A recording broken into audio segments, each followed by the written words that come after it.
Good morning, everybody. It is Monday. Oh, Mondays are so wonderful. It's just great because, you know what? You can start over again. It's a brand new week. Reinvent yourself. You know, just decide, this is how I'm going to be this week. I mean, I'm wearing a Pokemon shirt. So what does that tell you? Okay.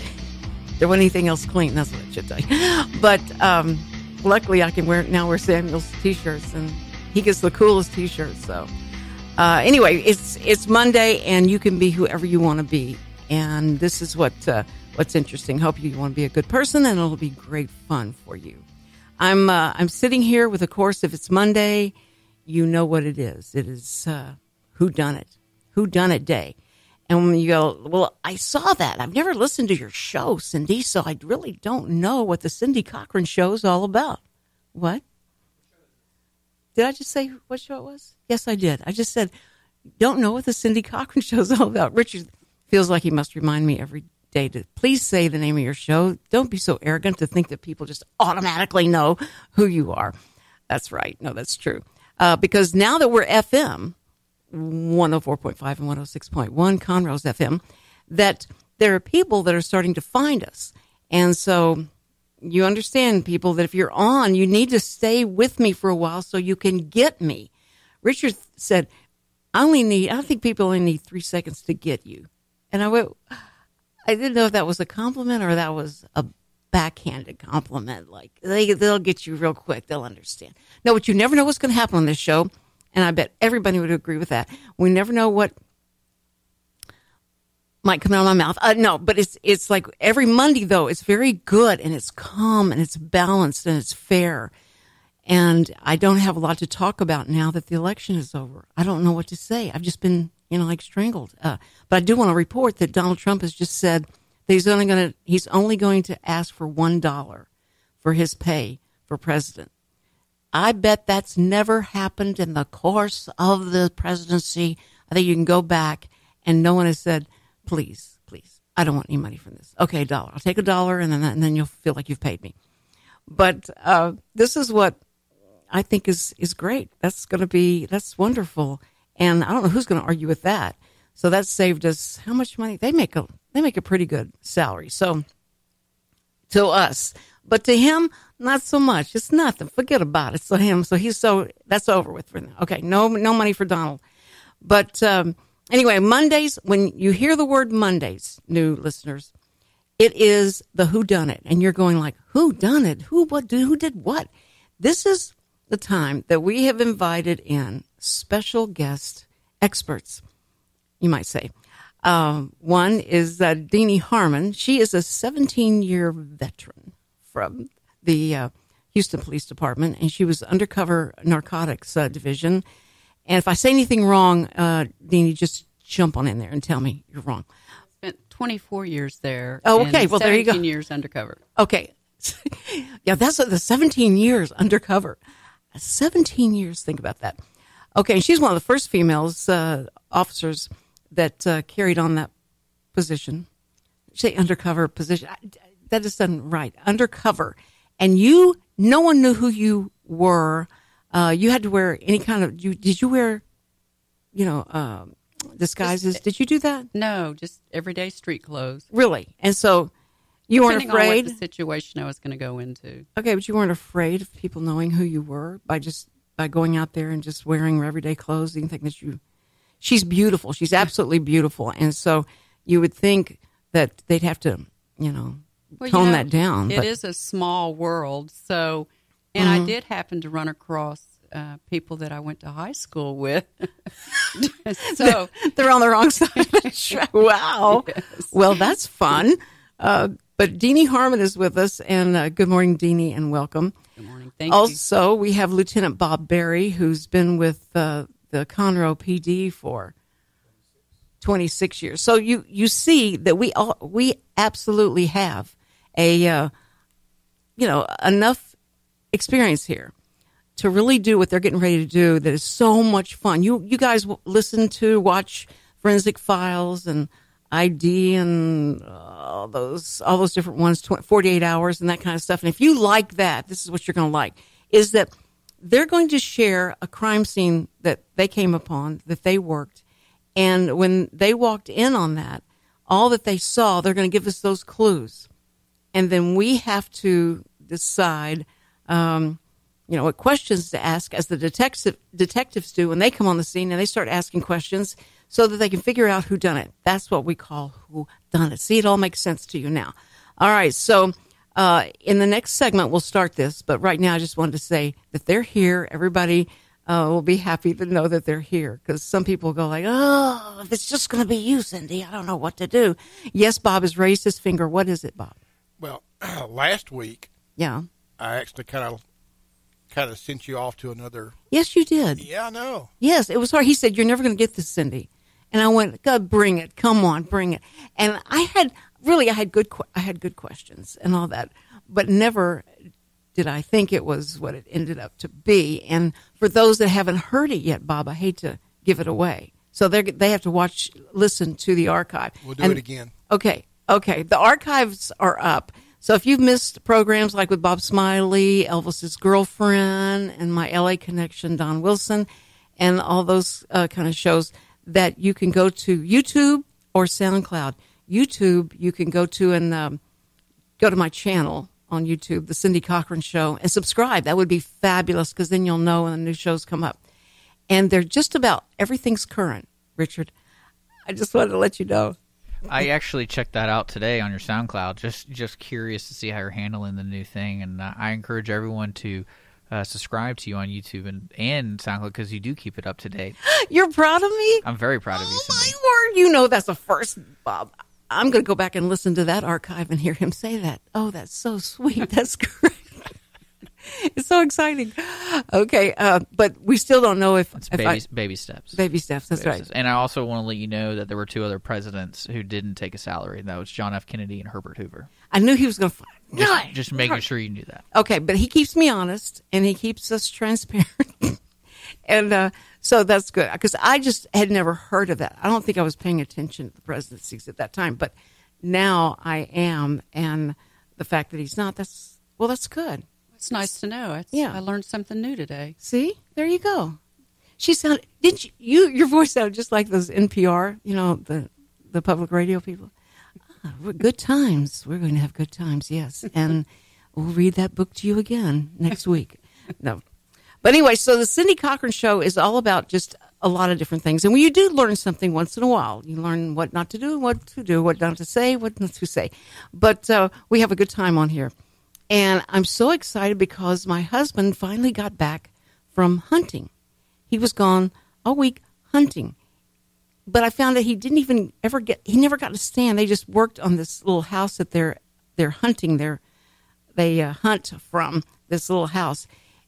I hope, no, he's listening. So it's a really cute house, and they have worked really hard on it. It's like 10 guys. I don't know how they're going to get in this little teeny house.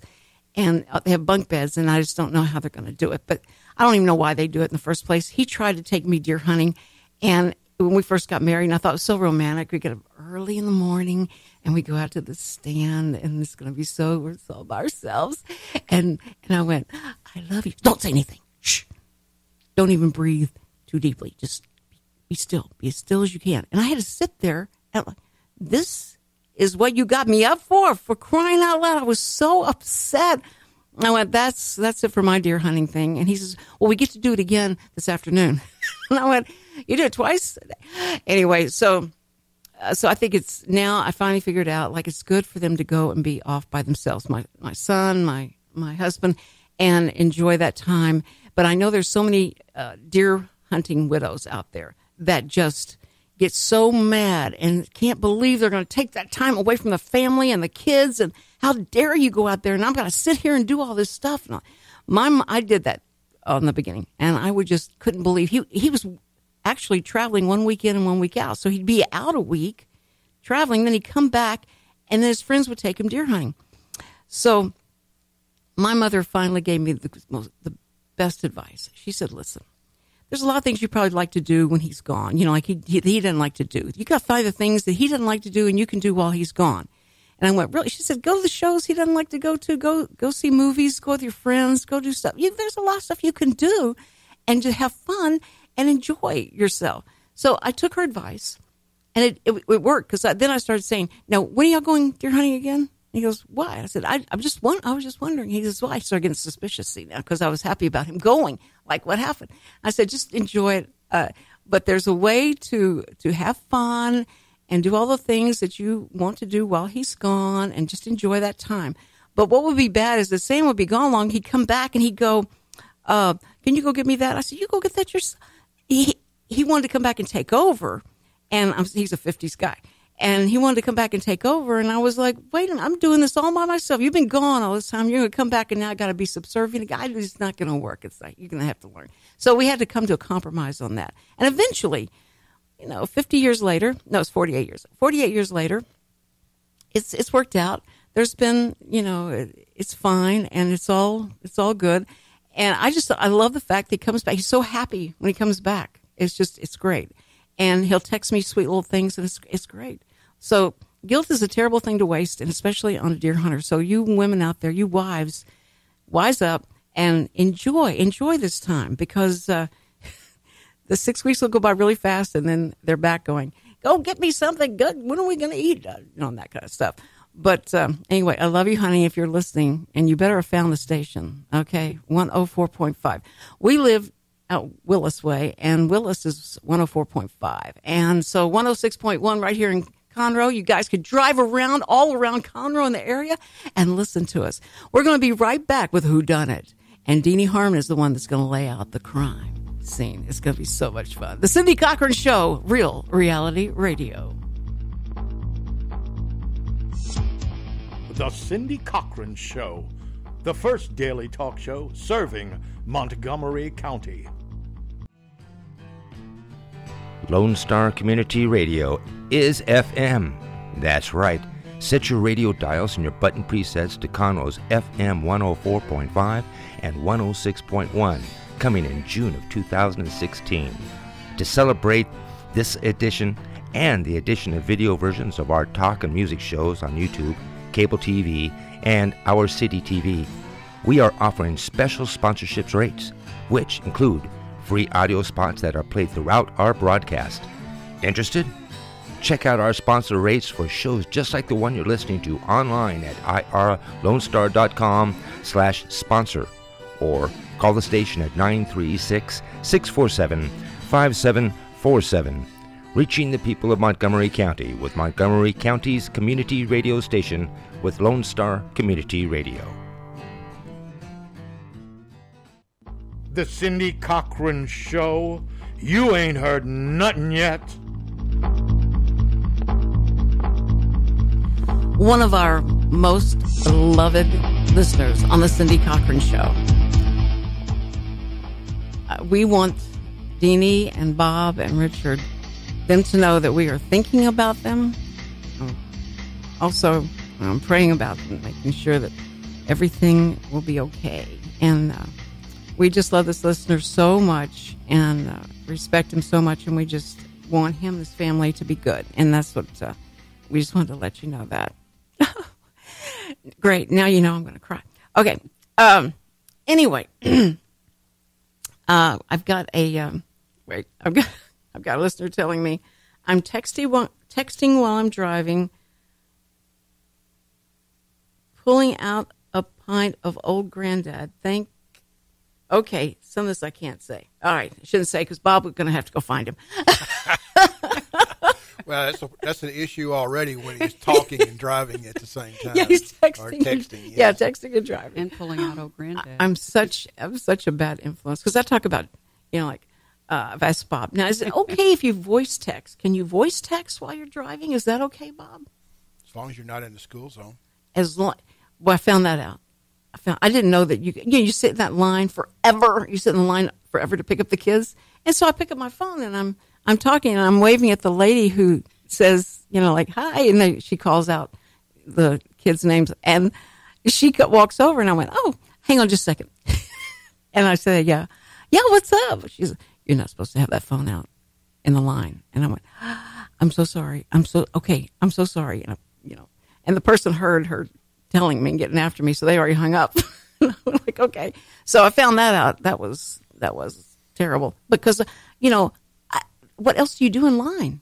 you have to just sit in line and lose all that fuel. I told him one time I was about out of gas, and I pulled over and I walked in and I said, "Can I just pick her up because I can't sit in the line anymore because I got to go get gas?"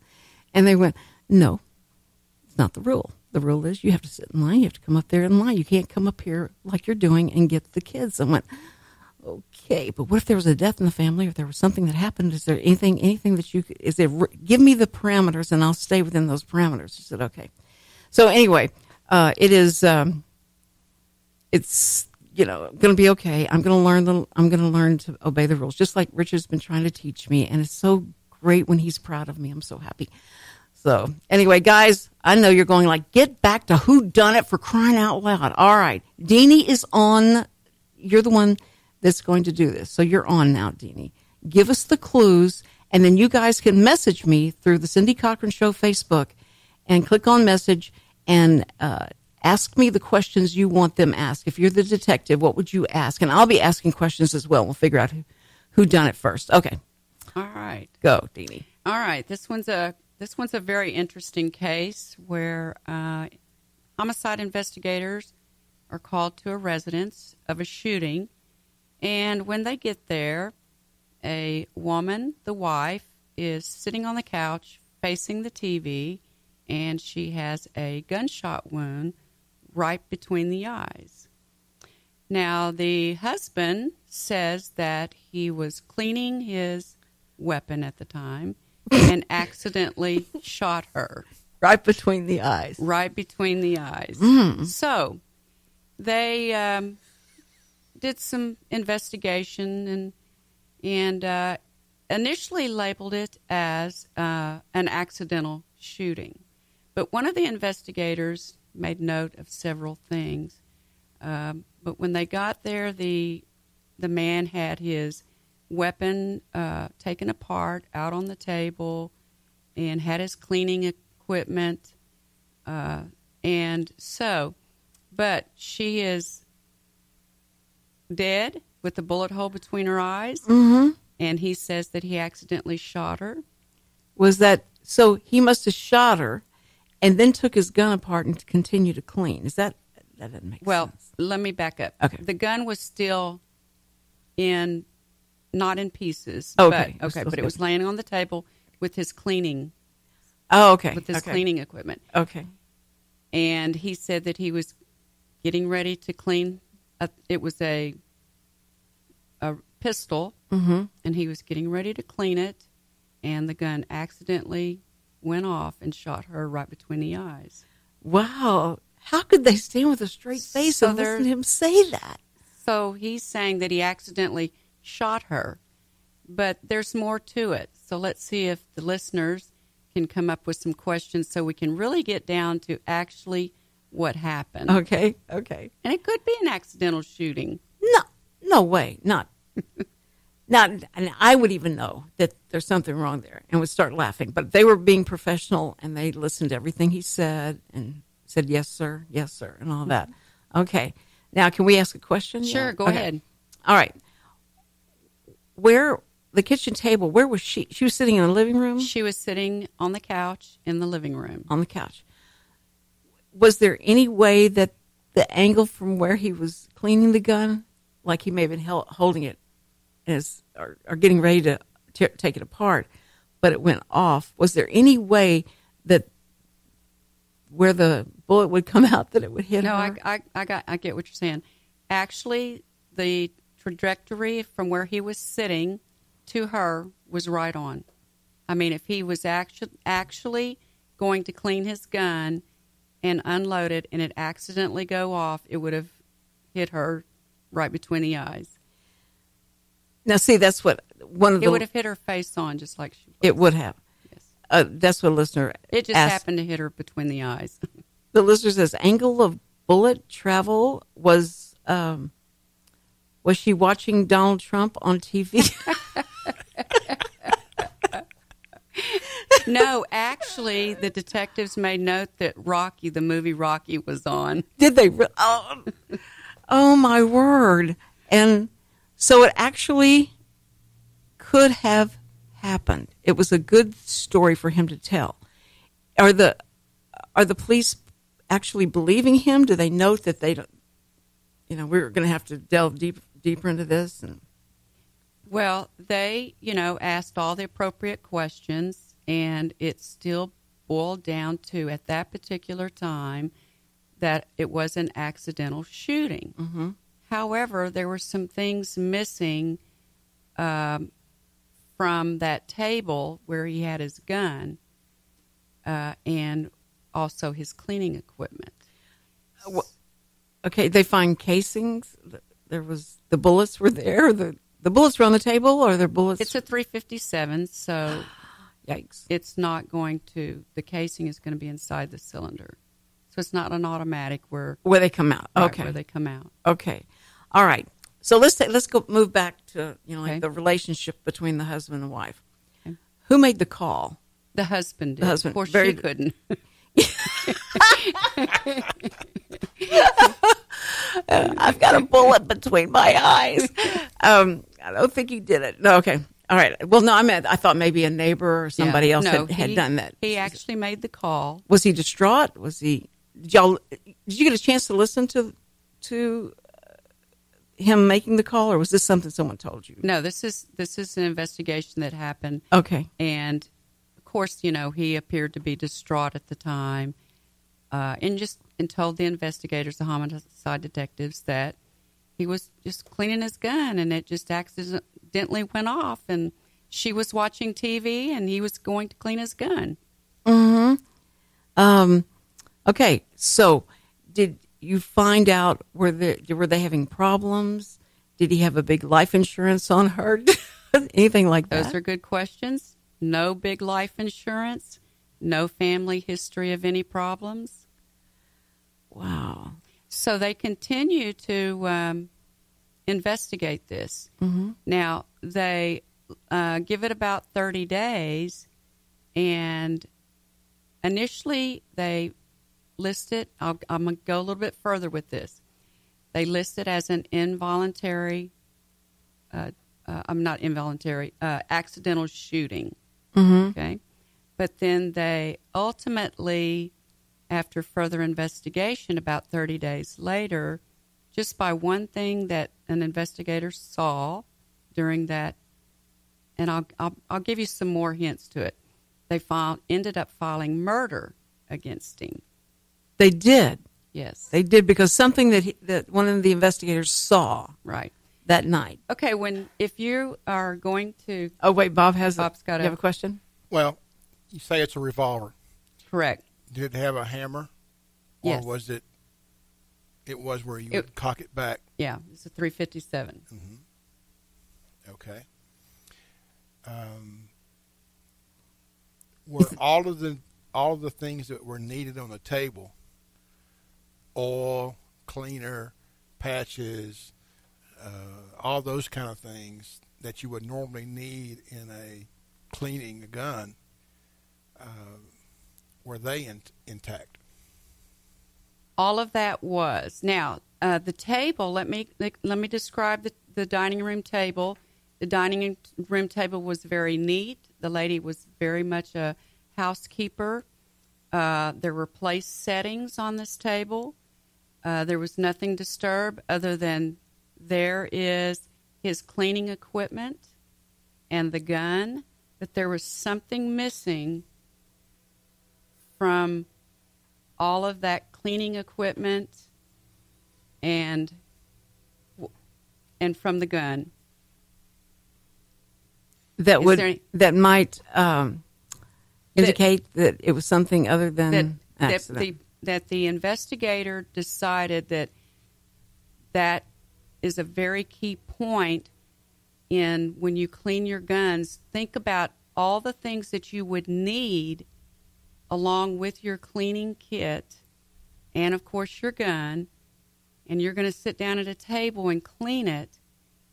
What this investigator saw was missing, which was it paper or something down on the table, because she was very neat and there wasn't any paper there to protect the table? Very good. That's one of the big clues. There was not any type of paper laying on the table because she was very neat. Mm-hmm. There was not paper or cleaning cloth or anything where he had placed everything on to do the cleaning of his gun. Now, as the investigation went on, he was very adamant, the husband was very adamant that he was cleaning his gun. Here it is. I have all of my equipment here. It accidentally went off, and I shot her. Mm-hmm. So the investigators sit on it for about 30 days. Okay, now wait. Okay. The investigators are going to sit on it for 30 days. We're going to sit on it for 2 minutes, and we're Okay. going to be right back after these messages with trying to figure out who done it or why they did it. There you go. Okay, you're listening to the Cindy Cochran Show, and this is Real Reality Radio. The Cindy Cochran Show, Real Reality Radio. Remember, live is better. And if you can, join me Monday through Friday at 10 a.m. and interact live on the show through my Facebook page. Let's get your morning started. The Cindy Cochran Show, the first daily talk show serving Montgomery County.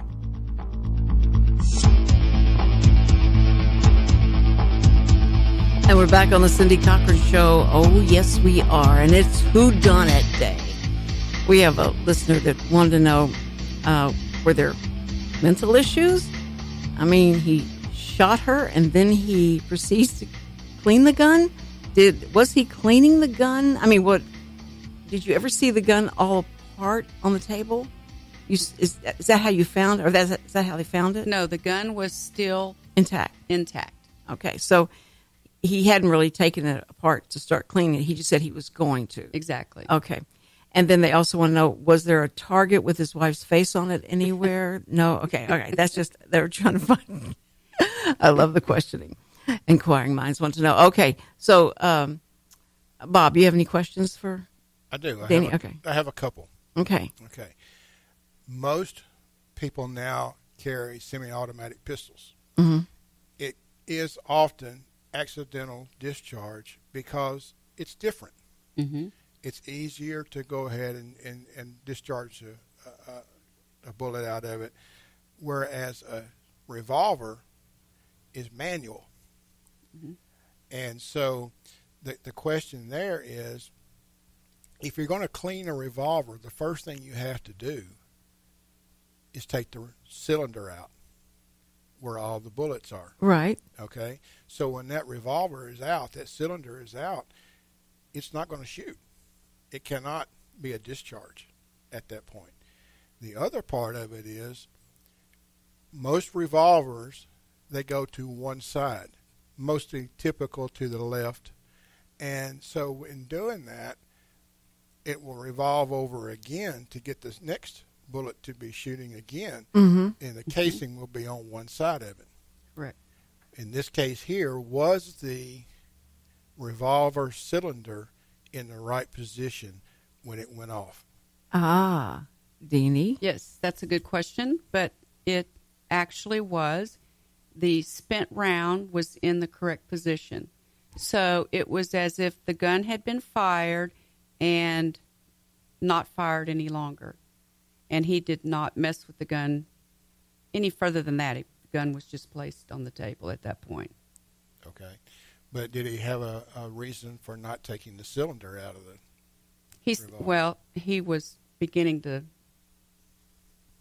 He was just starting to clean it. Yeah, he was just starting to clean it and take this 357 apart, which you say you have to take the cylinder out in order to do that. Well, the first thing you should always do is always unload it first.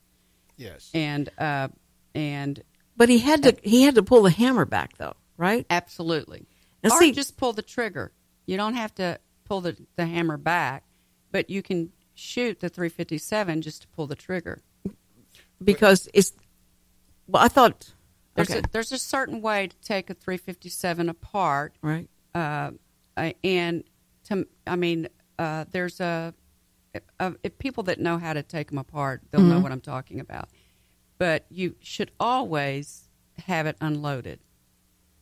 Right. You should never try to start cleaning your weapon or taking it apart without the bullets. And Right. So that's, that was For him to very even- interesting to yeah. the investigators, that here you are, you sit down at the table and you've got your gun loaded. Why not take it outside and unload it in a safe manner, then Right. bring it to the table? And why he would ever touch the trigger or the hammer, because that's the only two ways it would have gone off, right? There's no other way, unless it fell or anything. Nothing could have happened. Had to be intentional, right? Correct. Okay. So during their investigation, that on the scene at that particular time, they had to go by what the gentleman had told them. They had no more evidence other than he's cleaning his weapon. It accidentally goes off. Yeah, he probably mishandled, not taking the bullets out first and then going to take it apart. Mm-hmm. But that one investigator happened to notice that there was not any paper under this woman's neatly kept house and neatly table that he's going to go and clean this gun, which becomes very messy. If you've ever cleaned a gun before, Right. it can be very messy. That's why I knew to even ask that, because my husband he's got a lot of guns. And when cleaning them, that's what he does. And you never said that. So that was the only reason I would have guessed that was the one thing missing. There was something else missing, though, right?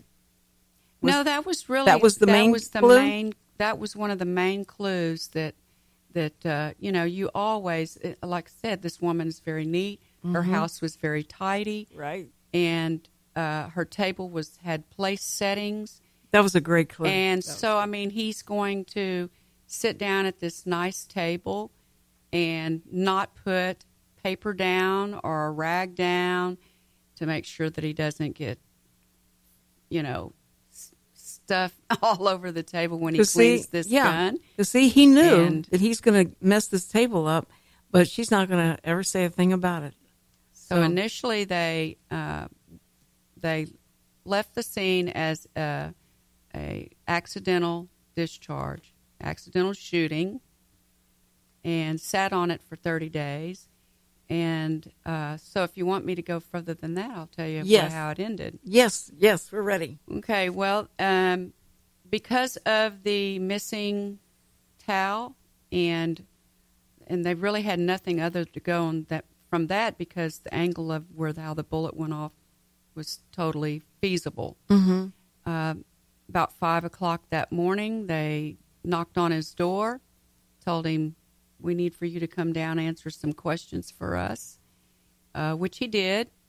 And he ultimately confessed that he did kill her. Broke him. He got tired of her nagging and he was actually going to clean his gun, but because of her just on and on and on and on, he just says he just got tired of it, reached up and shot her right between the eyes. That is amazing. What really ultimately really got him was that cleaning, that paper not being laid down on that nice table. And he probably could have gotten away with it if he'd had paper down. And he didn't admit to it. Right. And that they broke him. I'd love to have heard that. Yeah. That interrogation, because it had to be. It didn't take him long. It did not take him long. I think after that 30 days, his conscience got to him. And see, that was brilliant. And that's what he 30 told days. investigators. He got tired of her nagging and got tired of hearing her nag him that day, and he just got tired of it and turned to her and shot her. I didn't ask how old they were. I didn't ask that. I don't know how. It's been long enough. It's been long enough to be nagging. Long enough, exactly. Oh man, well, I love that. I think that is when he's Bob's told us stories about someone sitting up in a chair and they're dead and they're not able to find where how this happened, and he's just that. I thought, how do you begin at that? And all the investigation that you have to do, family members, were there a problem? Was there somebody after him? And all that you seemingly have to do that is just amazing. That's why. When you go into a crime scene as an investigator, you have to take some time and you just have to just stop what you're doing and just look and just be observant. Just look around the whole place. Once you, I know that that's the way I handled a lot of it is when we'd go into narcotics investigations or when I worked patrol on the streets and I was the crime scene unit. You walk into a whatever crime scene you're at, and you just observe. You just stop what you're doing, stand there, and just observe. And after a while, you will be able to figure out pretty much what happened in that room. And then putting the pieces together, of course, you can't go to court and go, well, this is what I know, this is what I think would happen. You have to have evidence. Right. So, and then that's where the evidence collecting comes. What I love about this is the clues that you guys lay out. And these are real past crimes. We don't tell anybody's name or anything like that. But that the observation, like you're talking about, and how observant you have to be, and how we can use that in our own life right now, just with, mundane things, but that you're always observant. I mean, down to remembering where you parked in the parking lot and observing what's around you. Where are you? What are you sitting in front of, and all, and making that a part of your life. And then when you walk into a room, that you observe where everybody is. And do you still do that today? Like you walk into a room? I do, absolutely. It's within me, and I'm very detailed, very analytical, and my husband gets on to me sometimes. He goes, well, you just take it way too far. This and this and this could have happened, but... See, because the movie, I love the movies. I love anything with mystery and detective work and all that. And so when I'm in the parking lot, instead of observing where I'm supposed to be parking, I'm watching people and going, that doesn't look right. Why is that guy checking all the doors and his little boy is checking all the... Why are they checking the doors of that car if that's not their car? And that, so I start imagining all these things that happen, and then they walk away, and I'm thinking, should I tell the police or not? But then I go into the store, and I come back out, and I don't know where I parked because I'm thinking about this, everybody else and not paying attention. Talking about being observant, we're going into the holidays, and right. I know Bob can talk more about this too, this is really, we should always be observant of our surroundings. But during the holidays, there is usually a lot more crime, a lot more purse snatchings, just in general. So being observant, being aware of your surroundings, how you carry yourself, how you carry your purse, how you carry your bags from in and out of the store. Right. This is very important, and people always need to, not just around holidays, but all the time. All the time. You are so right. And if you sing this song in your head, if you're going, dun, dun, dun, dun, dun, dun, dun, it helps a whole lot. That's all I'm saying. But we're gonna come right back. We got to take a break. And Bob, you have to bless us with some, wisdom. She did with the words. But some stuff that we need to be thinking about. And I'll follow up with what she started with. Absolutely. Anyway, this is the Cindy Cochran Show, and, it's real, a reality radio. The Cindy Cochran Show. You ain't heard nothing yet.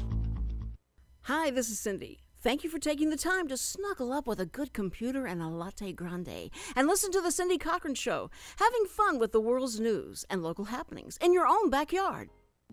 The Cindy Cochran Show, the most opinionated talk show on radio.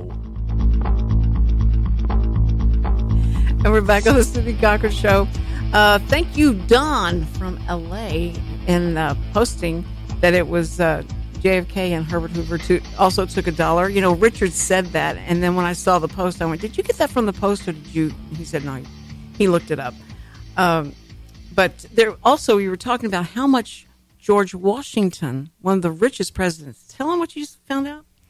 No, they actually have a list of all the people what their wealth was in 2016 money. And George Washington was the second most wealthy president who went into office. He had $580 million. And way apparently. back then, imagine that would just be, people couldn't even wrap their head around something like that. But I told them that George Washington did not want to be called king. They were trying to make him the king, and he refused that, and then they came up with president. And I'm so glad he did. I think that works well since we just left, Britain, and we wanted to try and get away from all that stuff. But anyway, it's interesting, the history of things. And you probably didn't know that. Now you found that out. It's so exciting. Okay, Bob. New. Now we've talked about being observant. And so George, no, you're Bob. No, I'm kidding. No, I know who you are. I know place near there. I know who you are. Okay, so Bob, what were you going to add to what Deanie had said? Well, now is the time that's coming on. Mm-hmm. And, the stuff in the stores is already here. Christmas is already here. It's not even Thanksgiving. Amen, brother. That's how we do. I hate that. And so people are already buying. They're already going to the shopping centers, to parking lots, and that sort of thing. Like Dina said earlier, take care of what you're looking at. Make sure what you're seeing out of this. Mm-hmm. Most of the time, the crooks that come out there, they look at you, and they know the victims. They know the people that are not going to be the victims, or at least will fight. They'll look at the ones that have their head down. They're not paying attention. They've got their hands full of stuff. They got all their kids and everything else going on. What about wearing a Pokemon shirt? Is that kind of a giveaway? You probably shouldn't do that. That's probably okay, I'll change my shirt to the Trump's adorable deplorable. Whatever. Well, you might want to put in there something about a gun or whatever, on a T-shirt or something like that. Yeah, protected by Smith & Wesson. That's right. Yeah. But the main thing is to make yourself aware. Right. There's things that you can do to protect yourself. And, you can have a weapon, not a gun necessarily or whatever. But, taser? No, tasers. Okay. But, like a car key. When you come out to your car, now most of the time they're automatic. They just click a button or whatever. But have that key in between your fingers. Mm-hmm. And just if you have to open the door or whatever, at least you have it there. You don't have to fumble looking in your purse or whatever it might be to get to it. So you're already ready to do that. Okay, so with a Bowie knife that are not, those what are those keys that everything comes out of them? Swiss Swiss knife, and everything comes out of them, so you're ready for anything.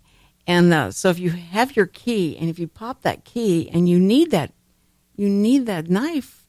Don't they have something where you can, press it and then the knife comes out? I'm talking about using a car key. Yeah, but I mean, if you had, couldn't you, help that along by having a knife with you as well and on your keychain? It's certainly legal to do that. See, that's what I'm talking about. So you don't have to hide it or anything like that. You can be going through your purse and pull out the Jim Bowie knife, and then you could go in there and look for your keys, and so you've got that knife sitting there. Have you seen those things with the light that flashes? How bright those are, and strobe light and the whole thing. Is that a good thing to have? Certainly a deterrent. To make sure, yeah. That's what we got to talk about one day. Is all the deterrents that we could find and use in trying to keep ourselves safe. And I think just mentally being prepared, right? And that's in everyday life. Put yourself into scenarios of what would I do if. What would I do if I walk out of the store and someone approaches me? Mm-hmm.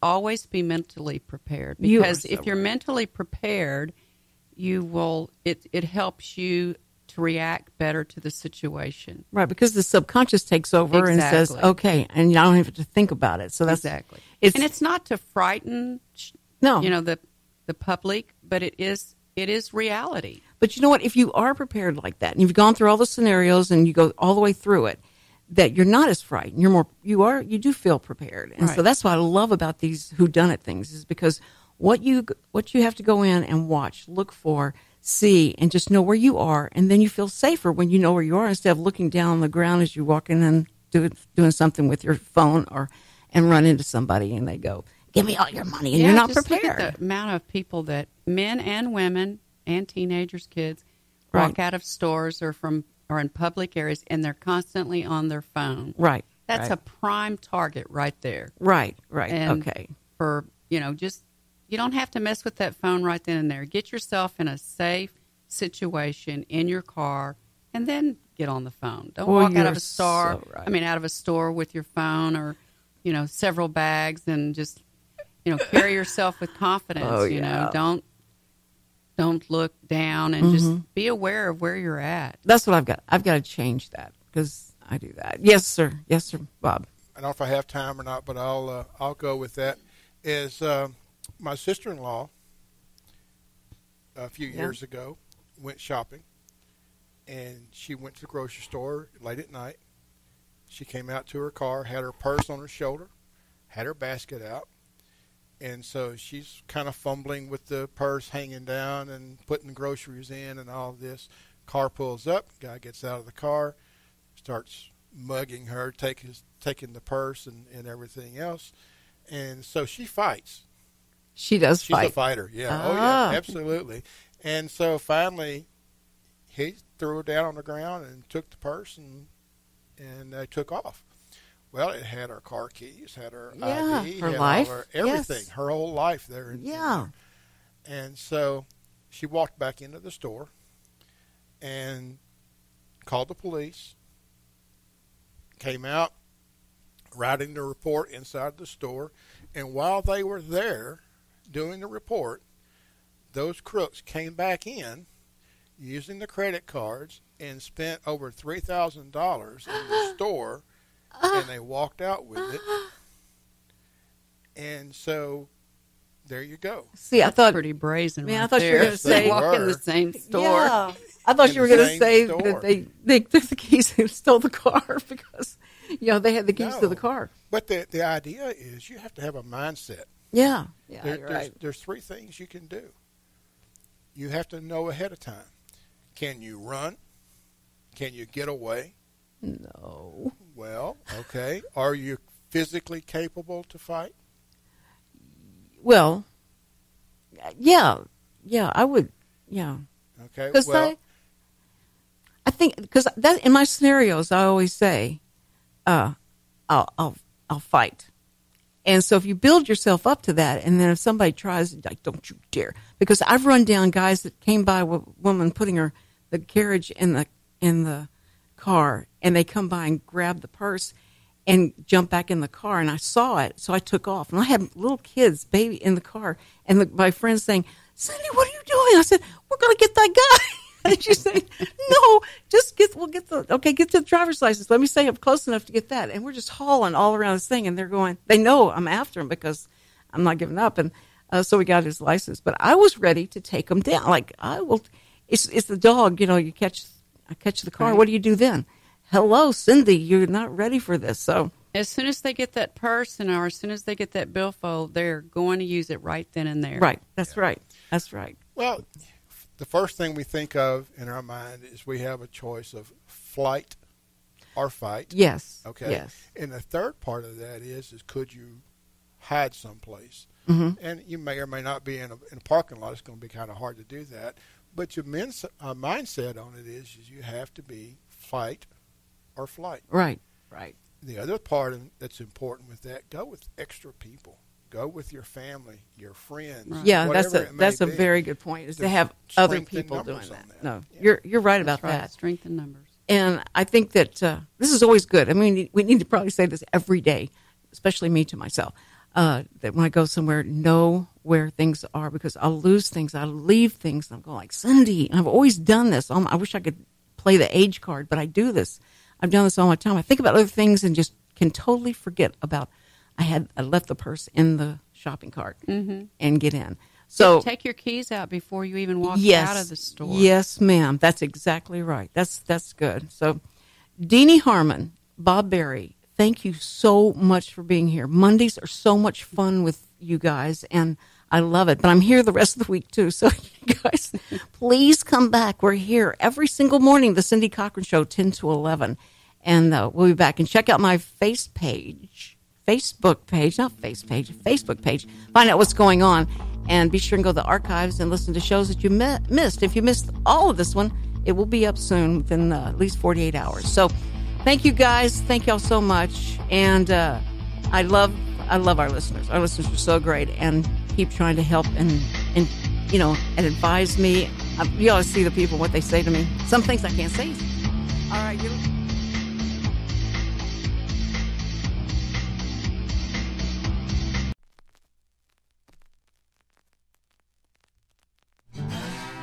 Thanks for checking out this production on Lone Star Community Radio, Montgomery County's radio station. For more information on this show and other shows on Lone Star, check us out online at irlonestar.com. If you're interested in sponsoring a program on Lone Star Community Radio and reaching the local audience of Montgomery County on FM, internet, and TV media, please call 936-647-5747 or contact us online at irlonestar.com. This recording is a Lone Star Community Radio production, produced by the show host and Dick Schissler of Lone Star Community Radio. Interested in volunteering as a music DJ or starting your own talk show? Contact Dick Schissler at dick@irlonestar.com or by phone at 936-647-5747.